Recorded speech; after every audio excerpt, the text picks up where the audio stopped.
Thanks, Sekhar from Ranchi, Jharkhand. I am doing my engineering from Satyavama Engineering College here. Sir, your lecture, after hearing your lecture, our misbelief about Islam and Muslims vanished today.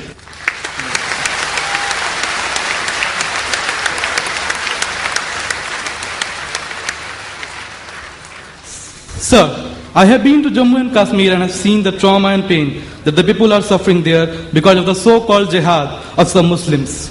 Sir, my question is that does Islam support such activities? If no, then what actually the word jihad means? Is it in accordance with the 56th verse of the 7th chapter of Quran which says, do not mischief?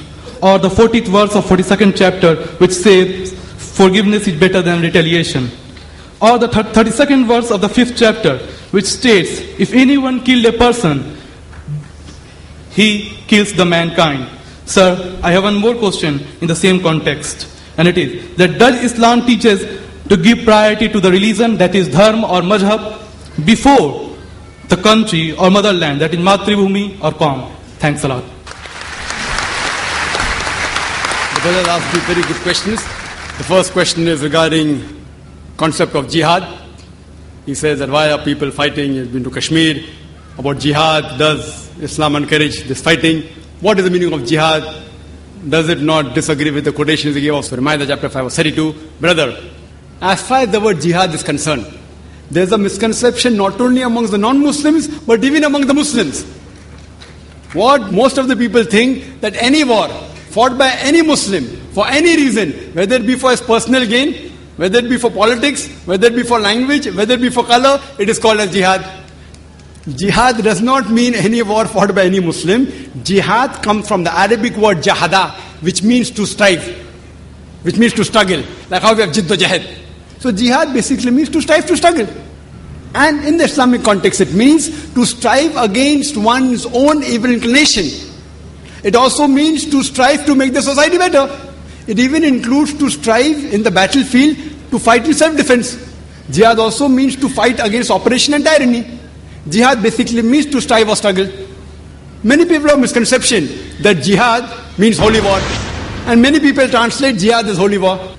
The Arabic word for holy war is harbun muqaddasa. If you read the Quran, nowhere in the Quran, not a single verse, nowhere in the authentic hadith of Muhammad sallallahu alaihi wasallam is this word harbun muqaddasa mentioned anywhere.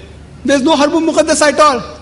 The translation of jihad is not holy war at all. This word holy war was first used by the historians to describe the crusades of the Christian, who spread Christianity and who killed thousands of people in the name of Christianity. Unfortunately today, many people, including so-called Muslim scholars, inverted commas, they translate jihad as holy war. It's a mistranslation. Yes, jihad means to strive, to struggle. One of the striving can include fighting. Fighting also should be in the way of Allah subhanahu wa ta'ala, that is qital fi sabilillah. Now regarding a question, that why does Islam encourage fighting and killing? And there are many critics of Islam who normally say, Islam is a ruthless religion. It always says that we should kill the non-Muslim wherever we find them. Many critics, including the critic of India, Arun Shuri, and he writes in his book, The World of Fatwa, he quotes Surah Tawbah chapter number 9, verse number 5 and says, that the Quran says, wherever you find a kafir, into bracket Hindu, that you kill them. And if you open the Quran, Surah Tawbah chapter 9, verse number 5, and if you read, it does say, wherever you find a kafir, you kill. But this is a quotation out of context. For the context, if you read the first few verses, it speaks about a peace treaty between the mushriks of Makkah and the Muslims. If you read Surah Tawbah, chapter 9, first few verses, it speaks about a peace treaty between the Muslims and the mushriks of Makkah. Now this peace treaty was unilaterally broken by the mushriks of Makkah. By the time Allah subhanahu wa ta'ala reaches verse number 5, He gives them an ultimatum to the mushriks and He tells them, put things straight in 4 months' time, otherwise a declaration of war. And in the battlefield, Allah says that when the enemies come to attack you, you kill the enemies. So this verse is revealed in the battlefield, that when the enemies come to kill you, don't get scared, fight them. But naturally, any army general today, to boost up the morale of his soldiers, he will say that when the enemies come, kill them. He will not say that just be quiet. And Arun Shuri, after quoting verse number 5, he jumps to verse number 7. Because verse number 6 has the reply. Surah Tawbah chapter 9 verse number 6 says that if the kafir, if the enemy seek asylum, if they want peace, don't just give it to them. Escort them to a place of security. if the enemy wants peace or asylum, escort them to a place of security. Today, the most merciful army general, maximum will tell his soldiers that let the enemy go. Here Allah says, don't just let them go, escort them to a place of security. So whenever these verses are there of killing, including the verse of Surah Anfal, chapter 8, verse number 60, when they say that, prepare your steed and be prepared, attack the enemy. The next verse says, but if the enemy is inclined towards peace, you give it to them. So almost all the verses we talk about fighting. After that it says that if they want peace, peace is better. Now regarding your question, what about the verses of Surah Ma'idah chapter 5 verse 32, Surah Nisa chapter 4 verse 40, that if anyone kills any human being, it's as though he has killed the whole of humanity. This is the basic rule of Islam, that if anyone kills any human being, whether it be a Muslim or non-Muslim, unless it be for murder or for creating mischief in the land, spreading corruption in the land, it is as though he has killed the whole of humanity. And if anyone saves any human being, it is as though he has saved the whole of humanity. Now if you read Bhagavad Gita chapter number 2 verse number 50, it says, Shri Krishna tells Arjun to do jihad, strive. If you read Mahabharata talks about thousands of verses of fighting, thousands of verses, many number of times more than what the Quran speaks. Mahabharata is a scripture, as you may be aware, it talks about a feud, a fight between the Pandavas and the Kauravas. The 5 brothers Pandavas and 100 brothers Kauravas fight. And Bhagavad Gita is a part of Mahabharata, 18 chapters in which Shri Krishna, Lord, he gives advice to Arjun. Arjun says in Bhagavad Gita chapter number 1, verse 42 to 46, that I would prefer getting killed unarmed rather than fighting my cousins. How can I fight my cousins? The Kauravas, my cousins. I would prefer getting killed unarmed rather than fight. Immediately Lord Krishna, you know what does he say? In chapter number 2, verse number 2 and 3 says that how could such impure thought come in your mind? It is sinful. How could you become so impotent? How could your heart become so weak? So Lord Krishna says such thoughts are impotent. They are impure. They are sinful. It will prevent you from going to the heavenly planets, going to Jannah. After that, Bhagavad Gita, chapter number 2, verse number 31-33 says, he says, Lord Krishna, he says to Arjun, that it is the duty of a Kshatriya to fight. If he does not fight, he shall not go to heaven. And if you do not fight, you are doing a sin. So if you analyze in Bhagavad Gita, Krishna says that you have to fight. Imagine if I take verses of Bhagavad Gita and say that Lord Krishna tells Arjun that you have to kill your relatives. If I quote out of context, it will be devilish. But in context, it is Lord Krishna says that if you have to fight against falsehood, for the truth, you can fight against anyone, even if it be your relatives.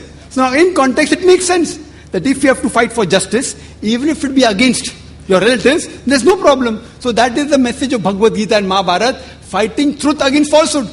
The moment I tell a Hindu about Mahabharata and Bhagavad Gita, he has the knowledge. He says, no, but Mahabharata and Bhagavad Gita is a fight between truth and falsehood. That is the same thing what's mentioned in the Quran. So moment I quote to you Bhagavad Gita, Mahabharata, you understand the Quran better. And furthermore, many people say, oh, this Quran talking about jihadis. If you do jihad, if you die, you go to Jannah. Many critics, including Arun Shuri, quote. And they quote the even hadith of Sahih Bukhari, volume number 4, in the book of Jihad, chapter number 2, hadith 46. It says that a mujahid is a person who strives in the way of Allah subhanahu wa ta'ala. And Allah alone knows who strives. And further a prophet said that if a mujahid dies in the battlefield, he shall go to Jannah, he will get paradise. But if he returns back, if he does not die, he will return back with the booty of war. This hadith and several verses of the Quran are quoted by the critics of Islam. I wonder how could the Hindu critics quote these things? Haven't they read the Bhagavad Gita? Haven't they read the Mahabharata? Even Shri Krishna, he mentioned in Bhagavad Gita, chapter number 2, verse number 37. O Arjun, O son of Kunti, rise up and fight. Even if you're killed, no problem, you will go to heaven. And if you return back successfully, you will get the good riches of this earthly world. Same thing as the hadith. So when Krishna says to Arjun that fight, if you are killed, no problem, you will go to heaven. If you return back successful, you will get the riches of the world. That is the same thing what Sahih Bukhari says, what the Quran says. So therefore, you should understand each other better by reading the scripture. So Islam allows fighting as a last resort, in self-defense or to fight against oppression, otherwise no. And jihad means to strive, to struggle. Now coming to your second question. Which is more important? Which is more important, following the rules of the country or following the mazhab, the deen? It is like you asking me, who do I belong to first? Do I belong to my father or my mother first? Brother, as far as following the rules of the country and following the rules of deen, Almighty God is concerned, Almighty God is our creator. He is more superior to us. Following the rules of deen is more important for us than any other rule laid down by father, mother, or any country. But I am an Indian. I know there's not a single law in the Indian constitution which prevents any Muslim in India to follow Islam. In fact, India is one of the few countries which is mentioned in the constitution that it is the right, it's the birthright of every citizen of India to preach, practice his religion. That's what I'm doing. There is not a single law in India which prevents me from doing something which is farz or compels me for doing something which is haram. There is no law. I can offer 5 times salah if I want. If I don't want, I can't offer. There is not a single law in the Indian constitution which prevents me from becoming a good Muslim. Therefore, as far as I am concerned, I am a very practicing Muslim, alhamdulillah, and also practicing Indian. And if by definition, by geographical definition, an Indian geographically is called a Hindu. So if Hindu means a geographical definition, I am a Hindu living in India and I am a practicing Muslim.